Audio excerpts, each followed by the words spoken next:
என்னவா இன்னைக்கு ஒரு வீடியோ ஒன்று பார்த்தேங்க. காலையில் ரொம்ப பெரிய அளவில் பேசிக்கிட்டு இருக்கிறாங்க. நம்ம ஊரில் இப்படி ஒரு பொண்ணோட உடையை வந்து ஒரு மாதிரி போட்டு வந்தால் நம்மளை ஏற்றுக்கணுமா? இந்த பிள்ளைகனால இப்படித்தானே நம்மளை மீறி செஞ்சுருவாங்களா? நம்மளை மீறி உடை அணிஞ்சிருவாங்களா? நமக்கு எது பிடிக்குதோ அதைத்தானே பண்ணணும். பிடிச்ச உடை போடணுமா? என்னங்க எந்த காலத்தில் இருக்கிறீங்க?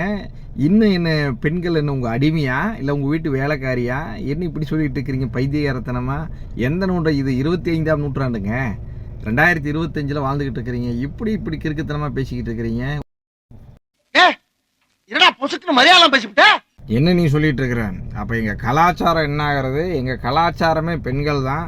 பெண்கள் போட்டிருக்கிற உடை தான் எங்க கலாச்சாரம். நீங்கள் என்ன எங்கள் பெண்களுடைய கலாச்சாரத்தை பற்றி நீங்கள் வந்து பேசிக்கிட்டு இருக்கிறீங்க? எங்கள் கலாச்சாரமே எங்கள் பெண்களுடைய உடையிலையும் உடம்புல தானே வச்சுருக்குறோம்.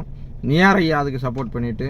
பெண்ணுன்னாலே இப்படித்தான், மாற்றவெல்லாம் முடியாத ஆண்டுகளாச்சு. அவங்க அதை இலக்கை நோக்கி பயணிச்சுக்கிட்டு இருக்கிறாங்க. நீங்கள் சும்மா இந்த உடையை தூக்கி உங்கள் கலாச்சாரத்தை கொண்டு போய் பெண்ணோட உடம்புலையும் அவங்க உடலில் தான் வைக்கணுமா? ஏங்க இங்கே கோயிலெல்லாம் நிறைய பேர் பிச்சை எடுத்துகிட்டு இருக்கிறாங்க. இது இல்லாமல் ரோடோரங்களில் அங்கங்கே கிழிஞ்சு துணி போட்டு மனநலம் பாதிக்கப்பட்ட பெண்கள் நிறைய பேர் இருக்கிறாங்க. அவங்களுக்கெல்லாம் மானம் போகாதா? அப்போ உங்கள் கலாச்சாரம் என்ன ஆகும்? இது எல்லாம் போய் ஏதாச்சும் தடுத்துருக்கிறீங்களா? நீ என்ன பிள்ளைகளுக்கு சப்போர்ட் பண்ணுற மாதிரியே பேசிகிட்டு இருக்கிற? நீ ஆன்டி இண்டியன்றா? நீ வந்து இந்த பிள்ளைகளை இப்படி சொல்லி உசுப்பேற்றி எங்களுடைய கலாச்சாரத்தை அழிக்கலாம் நீங்கள் நினைக்கிறீங்களா? முடியாதரா, நாங்கள் விடமாட்டோம். எங்கள் கலாச்சாரம் எங்கள் உரிமை. அதெல்லாம் ஒன்றும் கிடையாதுயா, நீ தான் அப்படி நினச்சிக்கிற. ஒன்றரை வீட்டில் முதல்ல பாரு, பிள்ளைகளை போய் கேளு. நீ இப்படித்தான் இருக்குன்னு சொல்லி பாரு, சரியா? போயாங்கிட்டு வேற வேலை இல்லாமல் வந்துக்கிட்டு எங்கள் வீட்டை பார்க்குறதா? தம்பி, எங்கள் வீட்லையெல்லாம் நான் சொல்கிறது தான் நடக்கும். ஐயோ, கொண்டாட்டி வந்துட்டா. சரி, நான் செவனேந்தானா போய்க்கிருந்தேன்.